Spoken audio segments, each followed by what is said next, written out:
The Rhode Island Natural History Survey presents videos to showcase the animals, plants, geology, and natural systems that surround us, and the people and organizations working to understand and conserve them. And I'm going to introduce Ian Ives. Ian Ives is the Sanctuary Director for Long Pasture Wildlife Sanctuary, a Mass Audubon facility in Barnstable, Massachusetts.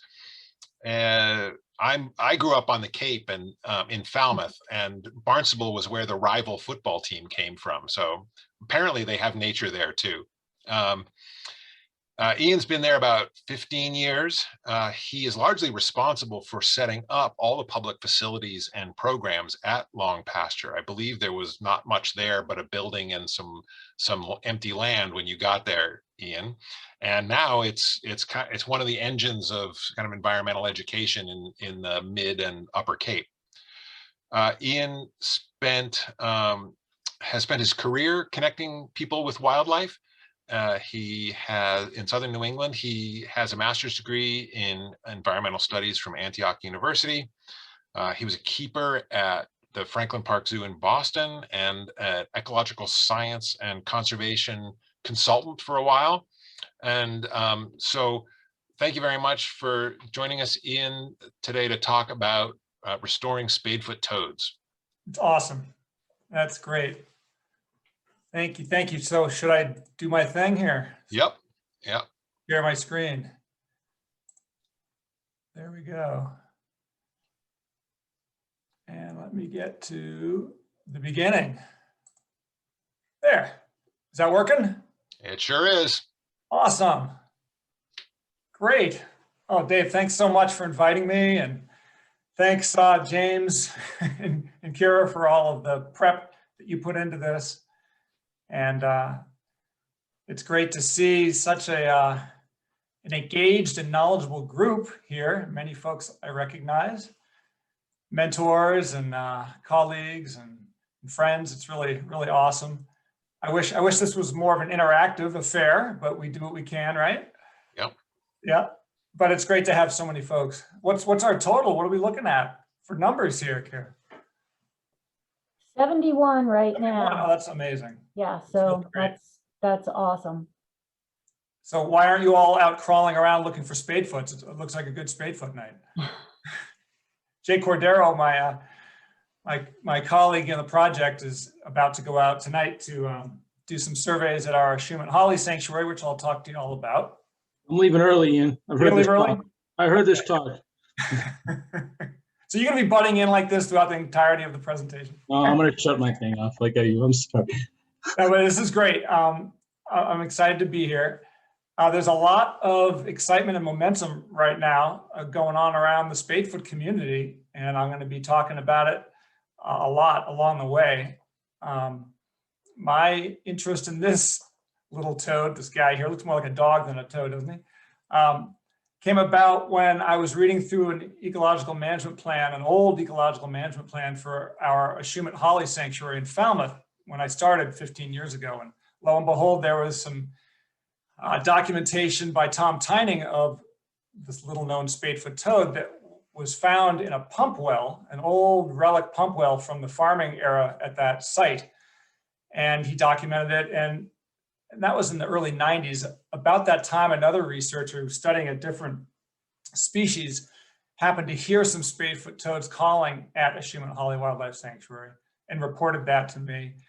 And I thought, well, we're on to something here. This might be worth doing some further investigation. And one thing has led to another in a big way. And I wanted to give you a little intro to this. I did tell David I want to keep this relatively short if I can. But really intending to try to inspire more of you to get out and learn more about this species, this little known species, and try to instill more collaboration amongst all of us as we're working together. So as David said, I work at the Long Pasture Audubon in Barnstable and Cape Cod, and we oversee a series of sanctuaries here in the Mid and Upper Cape, including a Schumann Holly where this project is taking place. We do a lot of work in many different areas, but we focus primarily on education, conservation, and advocacy.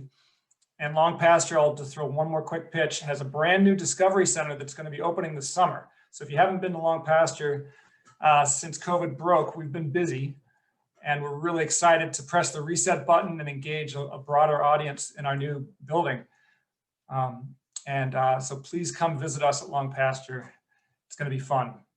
So these are some of our project partners over the years that we've been working with. So many shout outs to so many people. We've gotten a lot of funding from many of the same sources that I know that you have with Project Spadefoot, and that's really encouraging.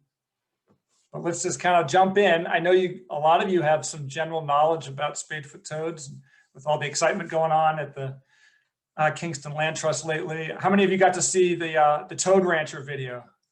That was pretty clever, David. I like that. Jay saw it. That was pretty good. Yeah, check out the RIN's Project Spadefoot or Operation Spadefoot video. It's got some really great footage.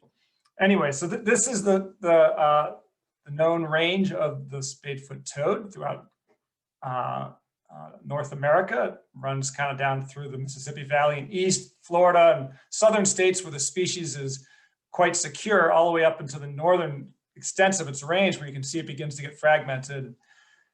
And up in New England, we're talking about a species that's state listed in all those states that you see up there in one way or another. Here, if you look more closely at the range maps in our states around us, we see a lot of fragmentation in Massachusetts. We see a lot of fragmentation in Rhode Island. The species loves the coastal plain, but it's also found in other areas outside of the coastal plain. And I think there's potential to be discovered in even more places as we learn more about how to discover the toad. So this is not your typical toad. You can actually call it a frog, and many do. It's not really a toad. It's not really a frog. Vast majority of people have never seen this creature. If you do see a toad frog-like creature that you're not recognizing, you can look for certain characteristics that'll help you distinguish this from other frogs and toads. First and foremost, if you look at its eyes, you can see it has vertical pupils, cat-like vertical pupils, and an amazing golden background, cornea. You can see the size, the general size. It's a relatively small anurin. And then key distinguishing feature and how it got its name is the spade. If you can see my cursor here, the spade on the rear foot, how it's got its name. And this is a little cartilage flap that helps the toad burrow into soft soil to corkscrew down into safety, where the creature spends a large portion of its life. Most of its winter up here in the northern climes is underground, safely tucked away. And it has evolved all sorts of adaptations to do that. We'll talk a little bit more about. So here's a video. This was the eureka moment for me when I finally got to see a Spadefoot toad calling.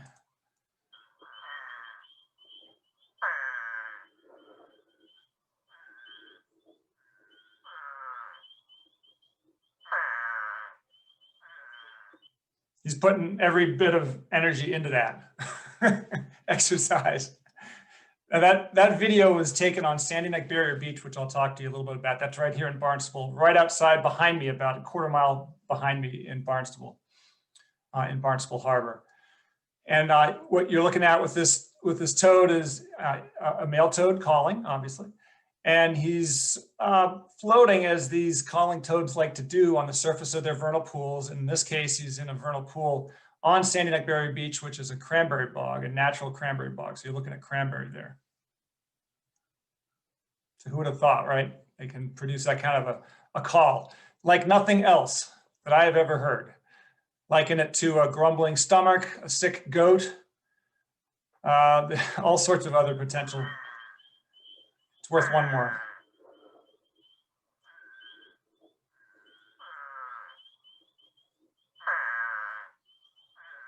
All right, enough of him. So here we go. That chorusing, ultimately, if we're lucky, results in amplexus. I love this, the dancing with the stars. This happens to be a bunch of males on an emergence night, all wound up, frothy and ready to go, and they're clamoring for each other. And It's, can't get enough of this photograph. There you go. That says it all. So when the Spadefoot toads emerge in the spring for their breeding courtship, they are explosive in numbers. You'll see large numbers if you can find a population that's healthy, congregating together, chorusing, amplexing, and then with a little luck, depositing eggs. Females can deposit 3,000 to 5,000 eggs.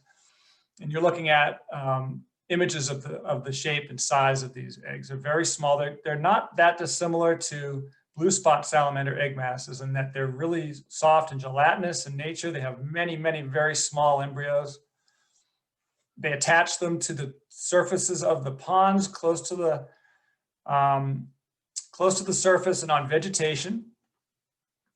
On Sandy Neck Barrier Beach, where there's a very large, healthy population of Spadefoots, quite possibly the largest and healthiest population in Massachusetts, next to the province lands, you'll see Spadefoot toads in large numbers in vernal pools, explosively breeding and laying large amounts of eggs like these. So this is an egg mass that's 3 days old, recently laid. And just to give you an idea as to the rate of development, one of the things that's amazing about this species, it's a desert dwelling species, or it's an ancestor of a desert dwelling species. So therefore they've evolved all sorts of adaptations for very rapid development of its embryos, because of course in the desert, water doesn't last long. So these creatures can go from that egg mass on the prior slide to a fully metamorphed toad in about 3 weeks, maybe even a little less under ideal warm summer conditions where the temperature helps expedite the development of the tadpoles. And here's a close-up of the tadpoles. You know, it's just, they're herbivorous when they're tadpoles. You can see their little suction cup mouths. You can see their internal gills all loaded with hemoglobin. And then the rest of the body is just one big coiled intestine, because these guys are browser extraordinaires. They spend their entire larval period browsing relentlessly, trying to get to full size and metamorphosis as quickly as they possibly can to beat the drying of the vernal pools that they're in. Within 21 days, they start to pop their buds out, their rear legs and their front legs, their tails start to absorb, their body changes shape, their mouth parts change shape from the suction cup herbivorous type apparatus to, you know, teeth, and they turn into carnivores. And there is a toadlet, one of my favorite words. So it's an amazing process to witness. And again, one of the final strongholds of the Spadefoot population in Massachusetts, all over New England, is on Sandy Neck Barrier Beach in Barnstable, where the arrow is pointing on Cape Cod. Of course, there's a large population, larger, I'm sure, it's out here on the province lands as well. But this is the kind of habitat that they are utilizing out on these barrier beaches. And these are the swales of Sandy Neck Barrier Beach and the dunes of Sandy Neck. And this is a cranberry bog, a natural cranberry bog. And you can see the red line of the berries along the edge.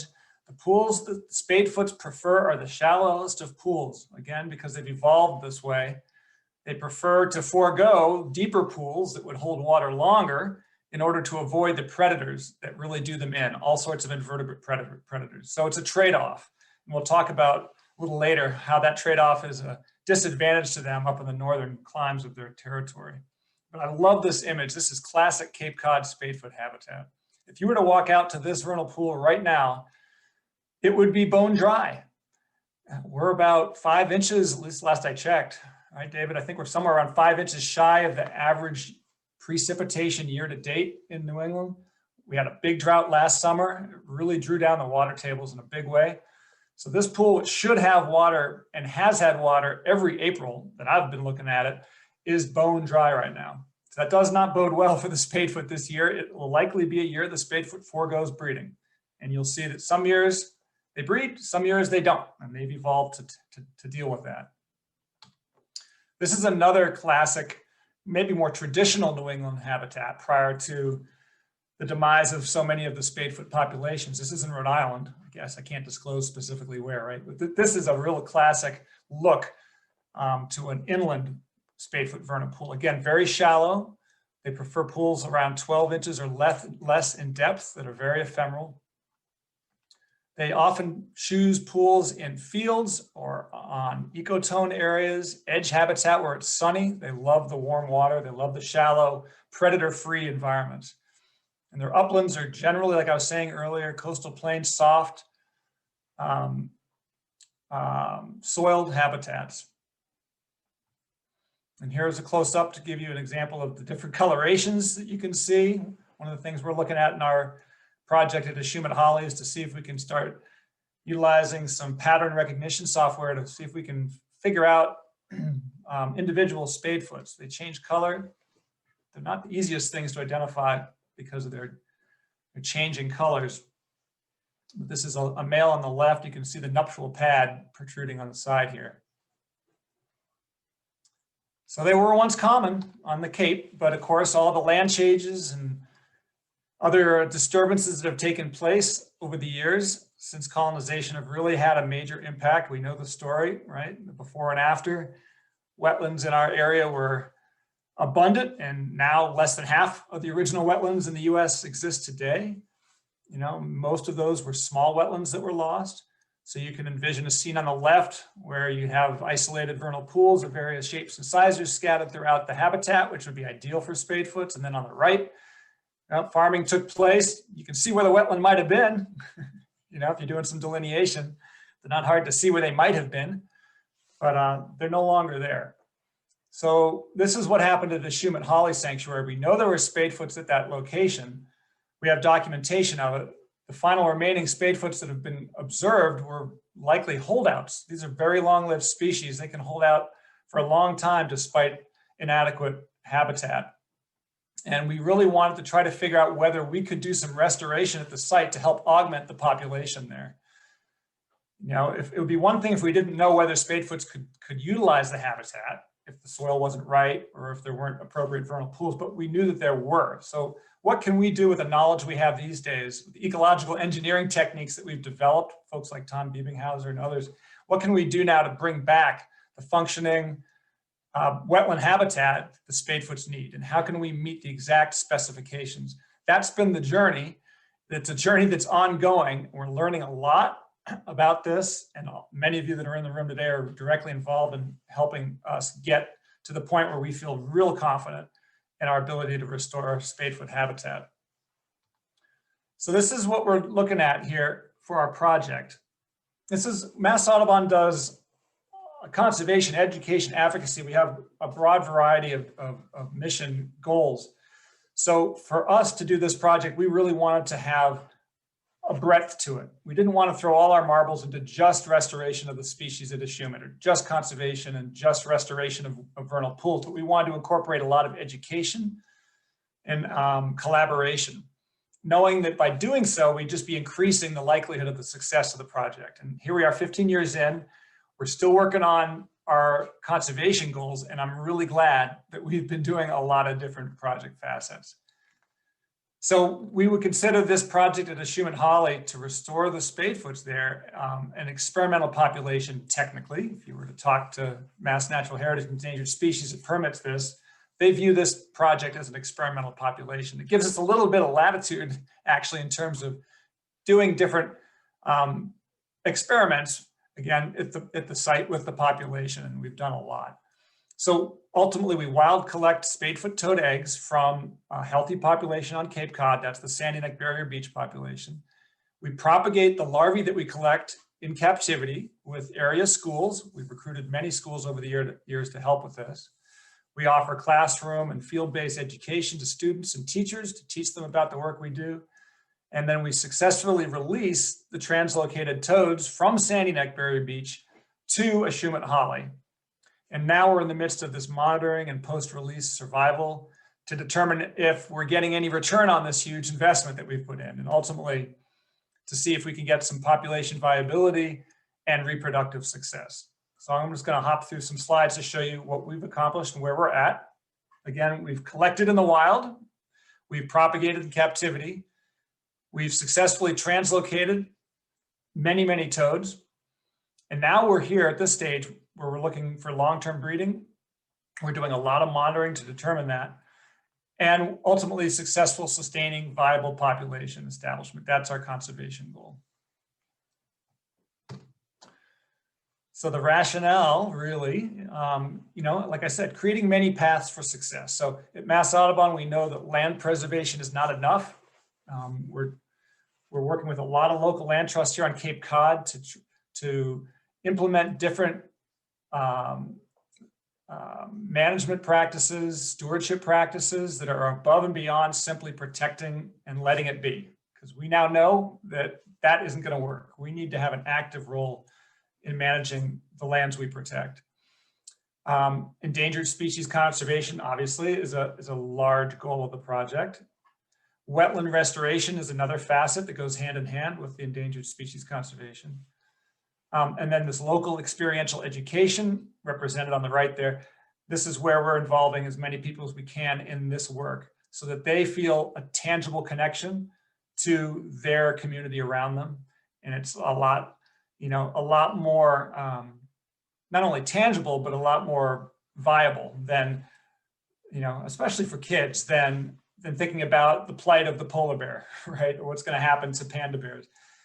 So many of our endangered species are completely unknown, whether they're odonates or spadefoot toads and so on, and we'd like to get the word out. And then ultimately, and where I'm really focusing now, is strengthening spadefoot conservation through regional collaboration. We're at a threshold where I think we can take a next step to engage with one another in really productive ways. So I was looking at the definition of translocation again, just thinking about the origins of the project. And I found the Massachusetts Division of Fish and Wildlife reintroduction and translocation guidelines tucked away in my documents. And I wanted to read what a translocation is, because many people maybe don't know what a translocation is, but by definition or regulatory definition, it's the movement of a species from one site within the Commonwealth of Massachusetts to another. As a management technique, this could include the removal of individuals from a well-established population to a site which either has no extant population or a population benefiting from supplementation.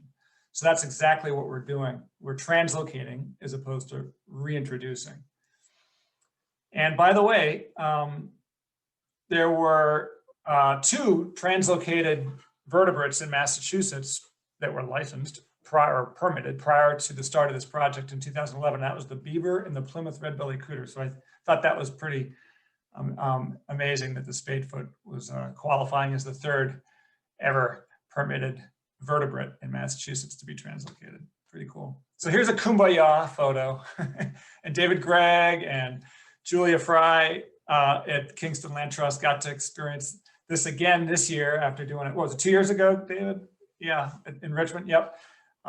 This is a really great opportunity for many people to come together and again, have a tangible, impactful role in preserving and restoring habitat. This is the creation of a liner wetland, one of the, 7 liner wetlands, 7 wetlands that we've restored or created at Ashumet. So when we launched to do this restoration project, we knew that we needed to create a variety of different wetlands at varying depths and sizes in order to accommodate the spadefoot. Sort of like Goldilocks, you want to provide a bunch of different habitats so that on any given year, under any given particular environmental state, you've got the vernal pool that's just right, just right. So this is a liner wetland being laid into the depression of a pitch pine oak forest. And just to rip through really quickly some images of that process. And again, you can see this if you go on to the Toad Rancher video that David put together of the South Kingston Land Trust projects. But this is the same exact process as was done in Kingston, led again by Tom Biebinghauser, who I worked with for years to try to develop these techniques for the spadefoot. So here we go. This is 1 day post-construction of a spadefoot pool. You can see the excavator tracks. The use of an excavator is critical because it creates very low impact. Imagine how much time it would take to create a 40-foot diameter wetland, to dig it out and fill it back in if you were doing it by shovel. We actually saw a little bit of that in Rhode Island, didn't we? So the right tool, the right operator makes all the difference in the world to get this project done quickly and efficiently without a lot of impact. Look at this, 4 months post-construction. It looks nice. The layman, it looks great. Does it function? Well, that's the challenge. But you build it and it will come, whether it's vegetation or flora or fauna. It's like, adding water to the yeast. It's unbelievable. We thought we needed to plant up these wetlands when we built them with all sorts of vegetation, and we realized very quickly, save the money, invest it otherwise, because it will come in. It's harder to keep things you don't want from getting into these vernal pools than it is to attract them. So here's 7 months post-construction over the winter. We got some ice. It's holding water. It feels good. 1 year later, we're starting to see some rushes and other aquatic vegetation come in, still holding water. The liner's working. Really cool. Felt really great. So we were able to design these wetlands, again, a variety of them to meet the very specific needs of the Spadefoot. The next step at Ashumet was then this headstarting and translocation process. And we developed some protocols and procedures for this headstarting process, which have been extraordinarily successful. Jay Cordero, my project partner, will tell you that you have only about a 5 to 10% maximum mortality in the headstarting process if you follow these caring for your tadpole manuals that we've developed. Very straightforward. So easy that with a little training and conscientiousness, teachers can do it that aren't familiar with the process, that aren't biologists. We've had a lot of luck in many different ways doing this. Last year during COVID, we didn't have the schools, so we used these enormous horse troughs that you can see at the bottom to head start 10,000 Spadefoots that we collected.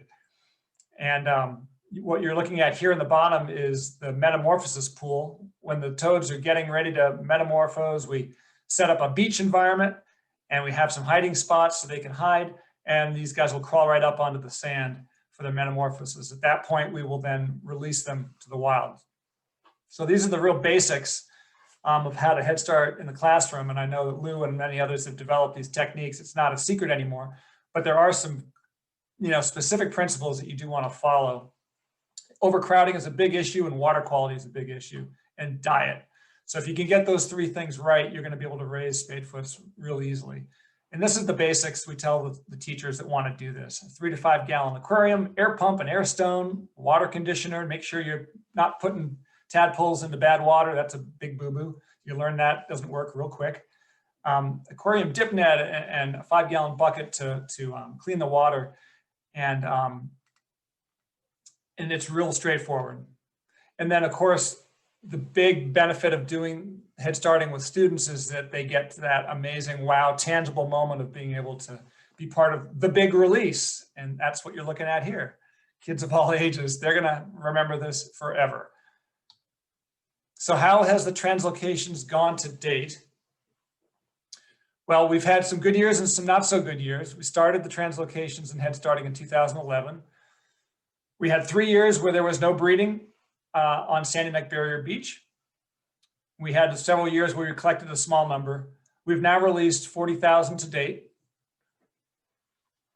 That is a success, and clearly the head starting has been a success. We've had 6 institutional partners. We had 20 schools, around 22,000 students help out with this process. We're able to incorporate some specific standards, curriculum standards, to really meet the needs of the teachers, and that's very important for us as well. And like I was saying earlier, we had 90% survivorship. So the head starting we've got dialed in, and that is been a huge success to launch this project. The pool viability monitoring, the pitfall trapping, and acoustics. So this is, don't do any of this head starting and translocation if you don't have a game plan for ongoing monitoring. You need to understand what your return on investment is. And this is really where the heels dig in and you begin the hard work. So we've been doing a lot of pool monitoring. Jay and a lot of volunteers are doing monthly area, depth, macroinvertebrate, canopy cover, vegetation structure, precipitation, hydroperiod monitoring of all sorts. We, of course, have been doing visual and dip net surveys to see if we can document any egg masses of Spadefoots or any larvae. We've been doing drift fence pitfall trapping. We set up 4 arrays and 72 traps for several years. And you can see an example down at the bottom there. And then our great digital friend, the digital audio recorder.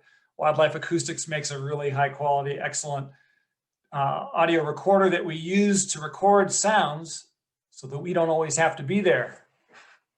And we've captured a huge volumes and volumes of data, but we have yet to capture a Spadefoot calling at Schumann Holly. More on that. And we've been doing our evening visual encounter surveys as our main means of determining our return on investment. We've been doing both fixed trail and transect monitoring that Jay developed. So this is just some maps showing you the fixed trail. We're trying to figure out not only where we think the Spadefoots are, but rule out where they're not. So we have 1.5 miles of long fixed pre-routed trails. And we're using some software to map out our routes so that we can keep track of that at a Schumann Holly.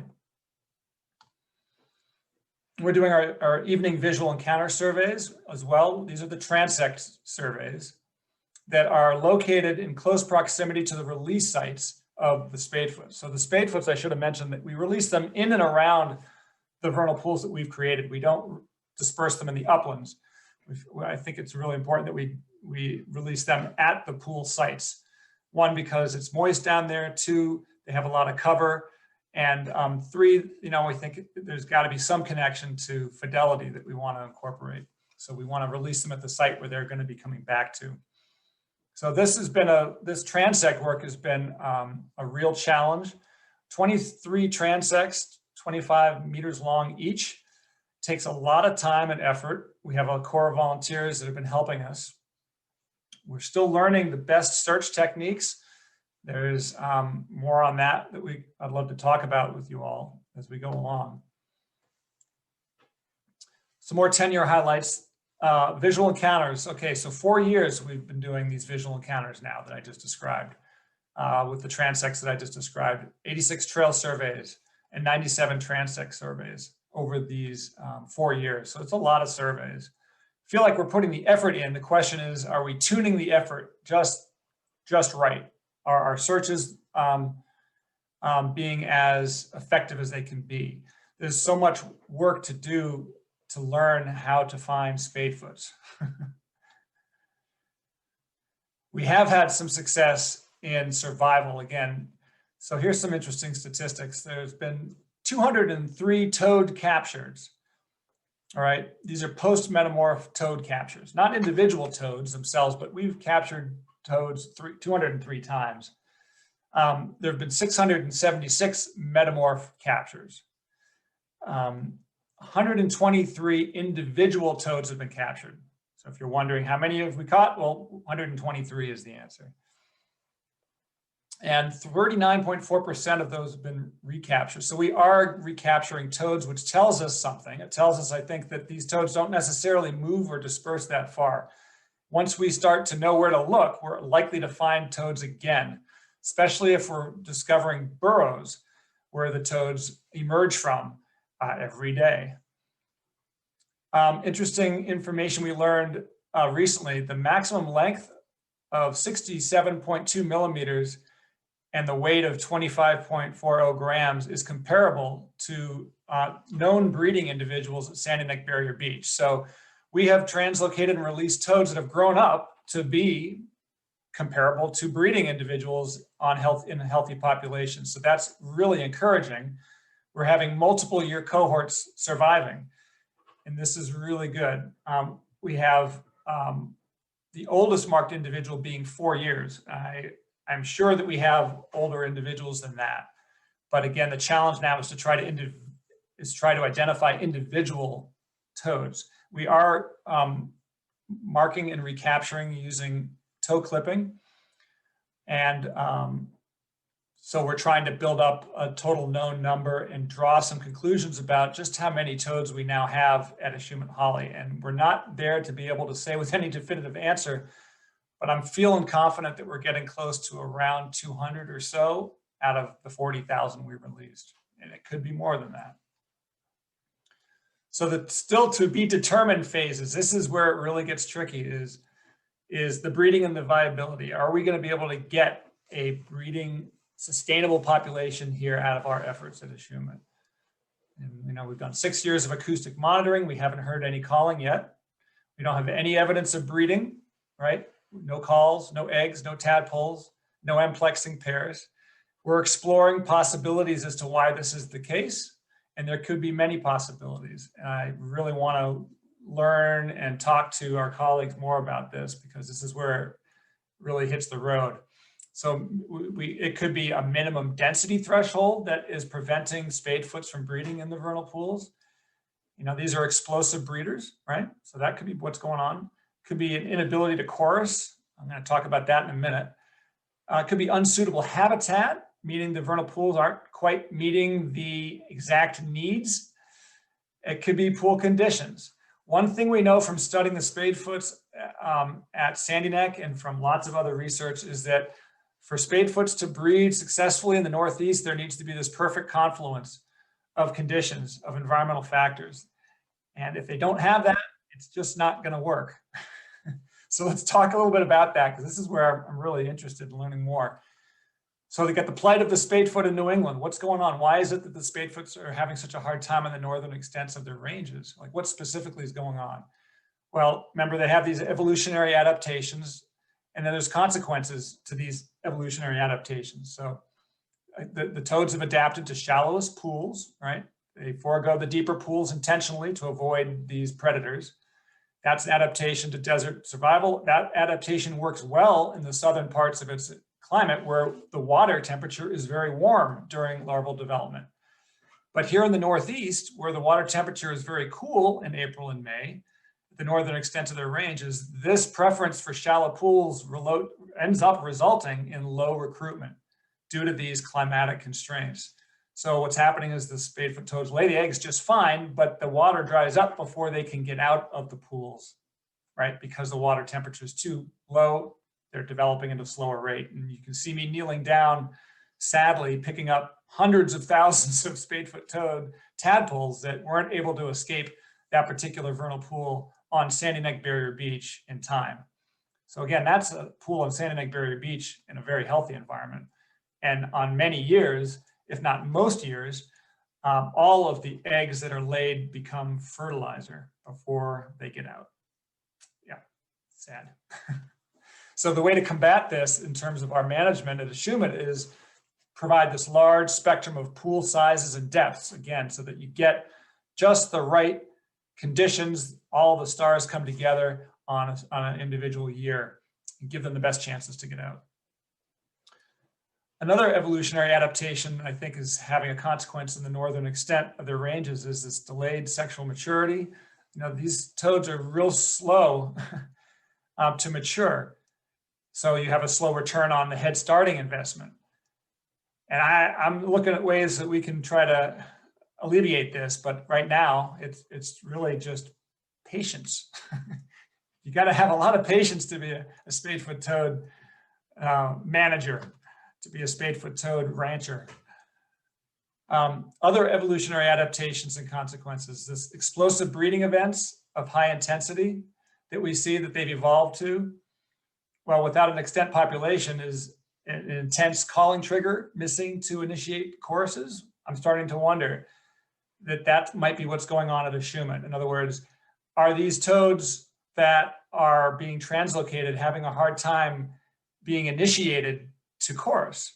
Is it because there are no adult toads around them? Is there no extent population that is triggering this chorusing? So Jay and I are thinking about doing playing some male chorus recordings, all right, to see if the males are capable of producing mating choruses and at what call intensity such an event occurs, right?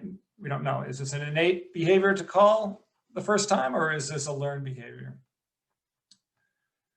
So we've learned a lot of stuff, that's for sure. We're trying to create many paths for success.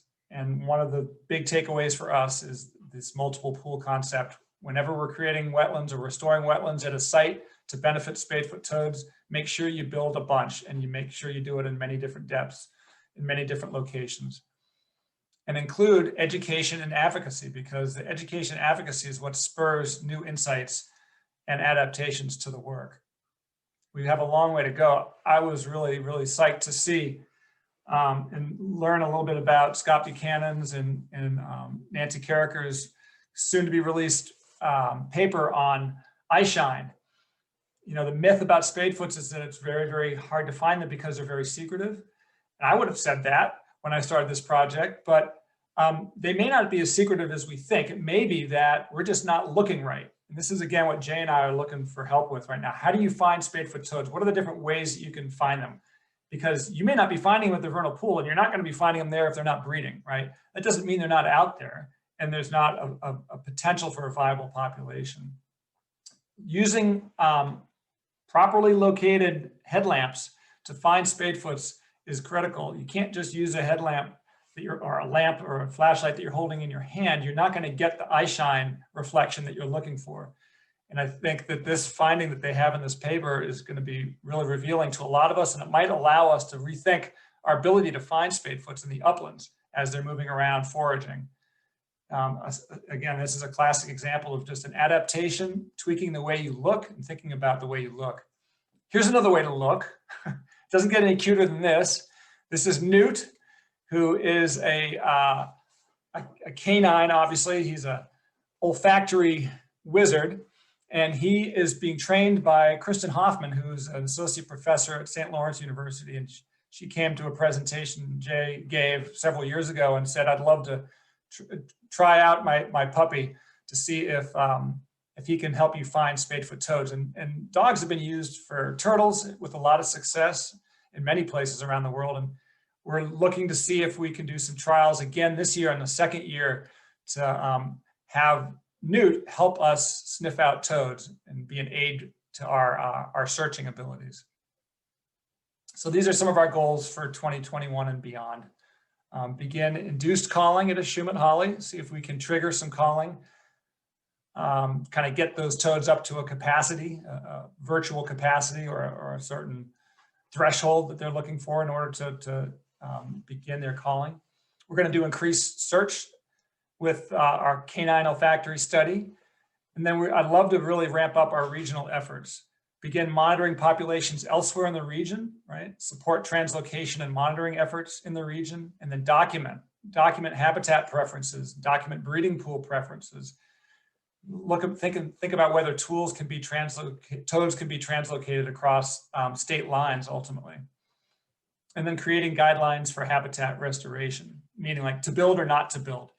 And we were looking to develop a simple decision tree that would help land managers decide if a given habitat is appropriate for spadefoots or not. Little flow chart. And I think that would be something that a lot of people would benefit from, a lot of land trusts that are interested in engaging in spadefoot conservation. So again, I would love it to be more of an interactive presentation to talk amongst ourselves, but again, I hope that this triggers some inspiration amongst folks, and the momentum that, like I mentioned, it's been gained with this species in our region is really exciting, and hope unearths eternal. So thank you all very much. Thank you very much, Ian. If we were in person, we'd all applaud. And yeah, right. So what we'd like to do is to give people an opportunity to put questions in the chat, or unmute and let us know if you have a question. And Kyra, what have you got for us? Okay, so we had a handful of references to Fowler's toads. And the question was, they seem to have habitats very similar to Fowler's. Is that the case? Yeah, and if others out there want to respond to these, absolutely. Nancy and others who are out, all of you. Yes, I've found Fowler's toads in and around spadefoot breeding pools, and I've found eggs of Fowler's toads in spadefoot breeding pools, okay, as well as American toads. Okay. Their calls are very different. So, while you might be briefly confused by their field marks, you're not going to be confused by their calls. Right. So do you have trouble with invasive vegetation in the newly constructed pools? Yeah, I was going to bring that up, but I figured it was too much. Last year, Jay and I did a little bit of scouring of our previously built liner wetlands because they were starting to succeed. Ecological succession succeed. Sphagnum was building up and it was reducing the hydro period to the point where these pools were rendered pretty useless. So we used the same machinery that we built the pools with. We used an excavator with a flat shovel, no teeth on it. And with a skilled operator that has built many pools with us, we were able to gently scour off the buildup sphagnum moss and return these pools back to the hydro period we're looking for. So while we're really hoping that these pools are low maintenance or no maintenance, there are instances where we want to take some action proactively. In terms of invasives, it really depends on where you're putting the pool. We have some vernal pools on the edge of very weedy fields at Ashumet that are surrounded by invasives, and we have had, we haven't had any Phragmites. We haven't had any, well, I take that back. I guess we have, haven't we, Jay? We've had a little bit of Phragmites in some of our pools, but not at Ashumet. Some of our pools that we've built at other sites. But that's a definite consideration. Select your pools in locations where invasives aren't likely to colonize. And then if they do colonize, nip them in the bud immediately before they take hold. Because once they take hold, you're done for. Okay. It looks like Nancy has a question for you, Ian. Oh, great. Thanks, Ian, for a great talk. We're glad to have you. I've heard disturbance ecologists and forest ecologists from the Northeast talk about the changing landscape in New England, going from a dense, dark, mature and old growth forest to the period of agriculture where there were almost no trees remaining in some places, and now back to forest regeneration. And I've often wondered, before the big agricultural period started, it seems to me that Spadefoots would have been few and far between on the landscape because you wouldn't have much in the way of openings in the forest for the sunlight that they need, for the hydro period that they need, except perhaps in wind-thrown areas. And that maybe they were relatively less abundant on the landscape, and then at the beginning of the agricultural period, they became more abundant because you had openings and you had the remnants of wetlands that then had a shorter hydro period. And what are your thoughts on all of that? Yeah, what comes to mind, it's come to mind multiple times. It's sort of an analogy with or parallel to the grassland loving birds that had a huge boom during the era of agriculture and now are struggling as succession is taking place. I think probably a very similar situation going on with the Spadefoots. Does that make sense? I mean, it seems like that would be the case. New England forest landscape is prevalent. That's not an at-risk habitat. It's the open edges, the early successional habitat, the grasslands that Spadefoots and a lot of our grassland loving birds need. So, the demise of the Spadefoot and the demise of the brown thrasher and the bobwhite and many other species are probably running in tandem. Yeah. So I think there's another question here basically that says, do we know what the historic population was in Rhode Island or when it was first seen? And I'll let others answer that one.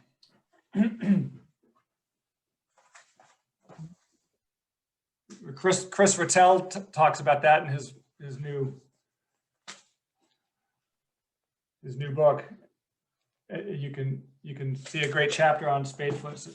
Yeah, we have almost no records of Spadefoots for the state. Most of the records are Spadefoots crossing roads and being spotted at night. I think there's something in the Lizelle book, a reference in the Lizelle book, but we know almost nothing in the state, which is why we're starting from ground zero with spotlight surveys trying to find them. You were able to find quite a few in the spotlight surveys hundreds, in fact, right, of individual Spadefoots in Rhode Island. Scott Buchanan and the people he works with were absolutely. Yeah. And the thing is that nobody has really looked besides driving roads on rainy nights. So as you said, Ian, it's just a matter of technique. If you use the right technique, you know, spotlighting does work. We had great success with it in Virginia. So they really may not be as secretive as once thought. It may be more of a search issue, but that's really encouraging, isn't it?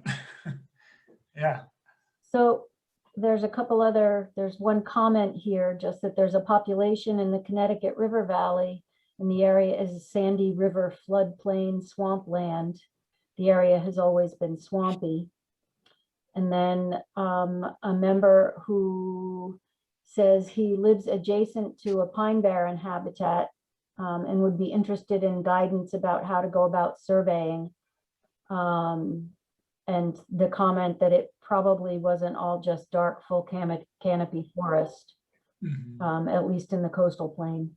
Right.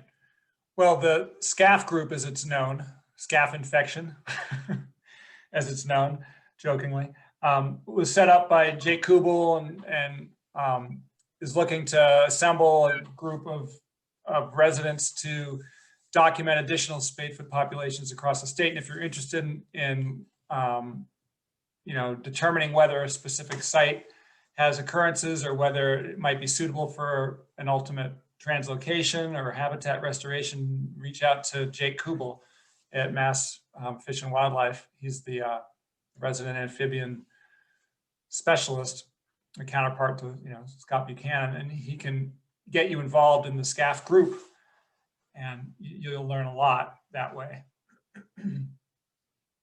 Okay. And we wanted to know what do they eat? What are their favorite prey? Or do they seem to favor certain things? And do they cannibalize? Right.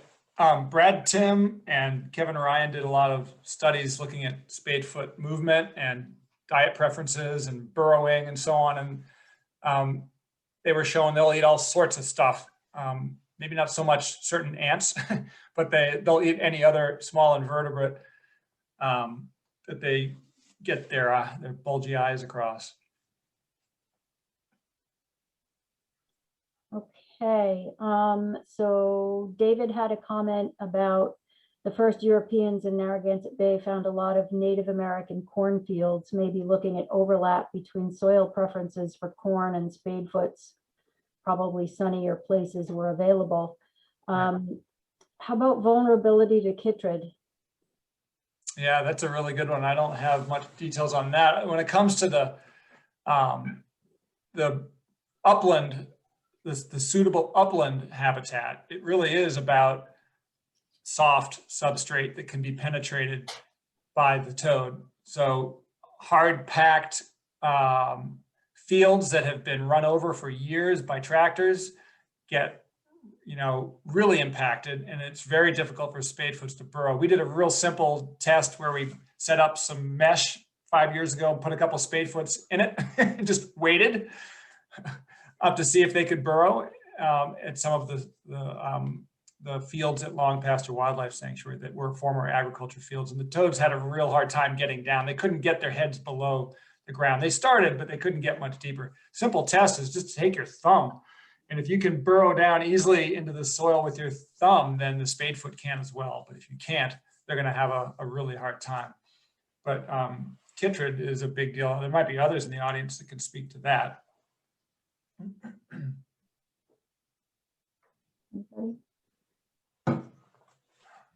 Okay.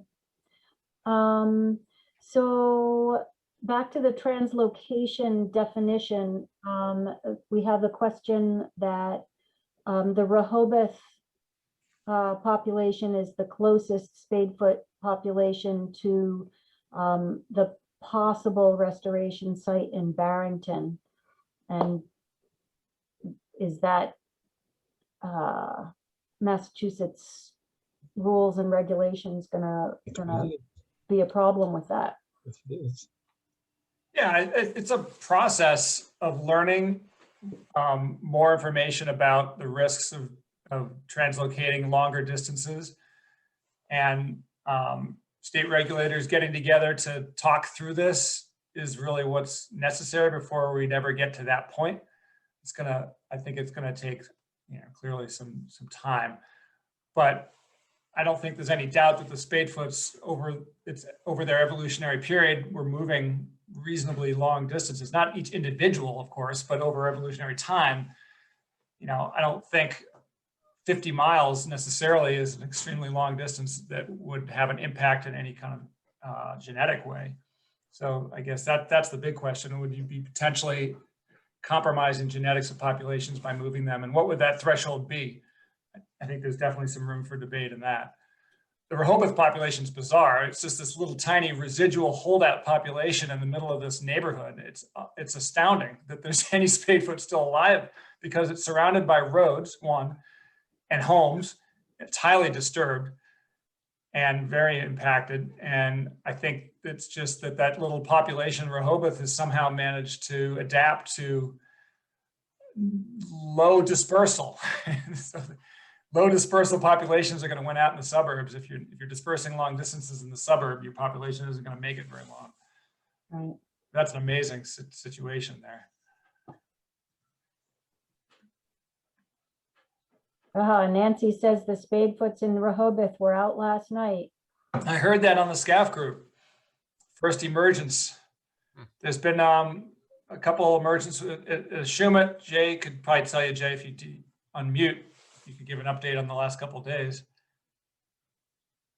Sorry.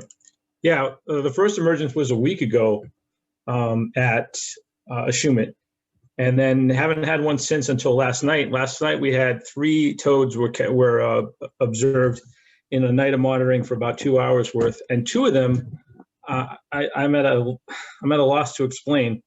They're very small.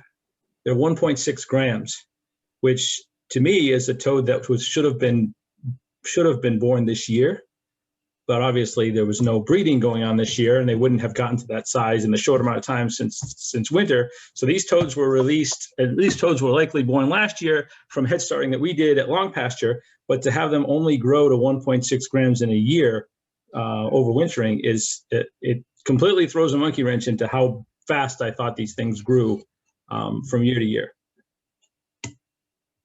It was a drought year, so maybe the drought had something to do with it, but we know that toads are moving around and foraging in dry weather, and they're moving around and foraging in wet weather.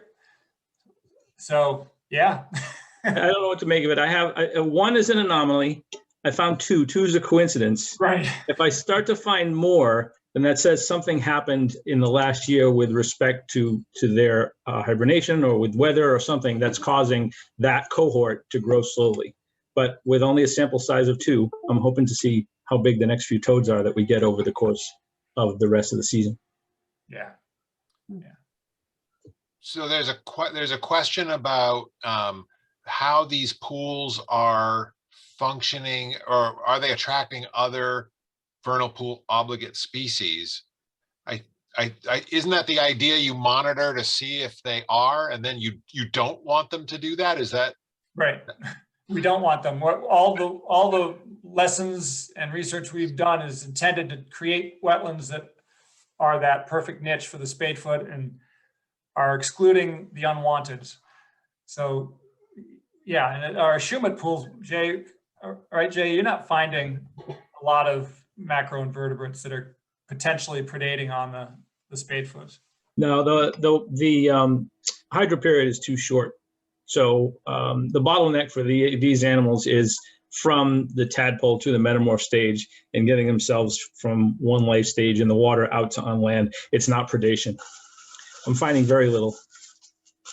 Yeah. As far as obligate species, there are other vernal pool obligates that don't feed on Spadefoots. That's nice to see. That tells you that the pool doesn't have other predators. Like if we get fairy shrimp in the pool, then that's good for the Spadefoots, because that tells me that, okay, there's nothing eating them, then nothing's going to eat the Spadefoots, because fairy shrimp are so easy to see and eat if you wanted to eat something that's moving quickly. It doesn't, I mean, moving itself, but doesn't move fast. So we have gotten obligate indicator species like fairy shrimp and wood frogs in the pool, but big odonates, predaceous diving beetles, not many. Yeah, yeah. And Jake Kubel, they did some wetland creation in Southwick, Mass. Right, Southwick, yeah. And they built a variety of different pools of varying depths as well. And they saw some other obligate species utilizing these pools. We've seen spotted salamanders, like Jay said, in our Spadefoot toad pools, but that's clearly a sink situation for them. They go there anyways. But yeah, you can read a little bit about the Southwick project on the Mass Natural Heritage website. There's an update on the work that was done using our wetland design models that Tom Biebenhauser and our team put together there at Southwick. And it's interesting now that we have 3 locations where now in the region where there are a variety of different pools of varying depths given within a specific site. And it's going to be interesting to see how that all plays out for the Spadefoot. Okay. Are there any other questions? I'm gonna wrap it up. Kyra, do you have any other questions noted down somewhere? I have one question from myself, and that was my recollection was that when Suzanne Payton found the Spadefoots, that it was June or July, and that Nancy has spoken about monitoring for breeding events later into the summer, not just early season. Am I misremembering? Nancy? No, that's right. It was, yeah, I think it was early July that there was breeding. And I think Ian or Jay, correct me, but I think it can, in the right conditions, thunder, lightning, big torrential rain, it can happen even in August, as far as I recall from the literature. Haven't seen it yet, but it can. In the southern end of its range, it's got a dual breeding season. But I haven't seen that here, probably because, we have a frost. Yeah. So, well, thank you, Ian, very much for your time this evening and for telling us about this. Two things strike me that I'll leave everybody with. One is that there's a lot we don't know. Sometimes we think, the experts must know it all. And then it turns out, no, they don't know it all. They're still figuring it out. And so we all should go out there and look at stuff, because you never can tell what you're going to find. And that's something that we always try to encourage at the Natural History Survey with our BioBlitz and with all kinds of projects that we do. And just the whole idea of the Natural History Survey of connecting people who are interested in these things with other people who might know a question or need an answer. And it's a great example of that. The other thing that strikes me is something that struck me when we were working on our Rhode native plant initiative, which is how intimately familiar you have to be with an organism if you're going to try to do assisted migration or translocations, or really work with the species on the ground. Hope Leeson, who was our botanist, had to gather an enormous amount. You had to kind of become friends with the plants in order to be able to know when their seeds were going to be ripe and how the seeds were going to come off the plant and how you were going to have to plant them. It was this incredibly intimate relationship between the people and the organisms. And that's what I'm seeing in the Spadefoot toads, and you and Jay and Nancy, everybody who's working on this species. So this is really interesting. Lots of cool things to think about. So thank you very much for coming. Thank you to everybody else, all our members, our board. Thank you to Kyra. And thanks to James Waters, whose Zoom account we're using. This is absolutely terrific. So thank you very much. It was a pleasure. Thank you very, very much. Natural History Survey videos are made possible through the generous contributions of members and friends. Want to help us do more environmental science and conservation? Hit the like button. Share our videos with your circle. subscribe, or make a financial contribution on our website, ranhs.org, or through Patreon. Thanks, and see you out there.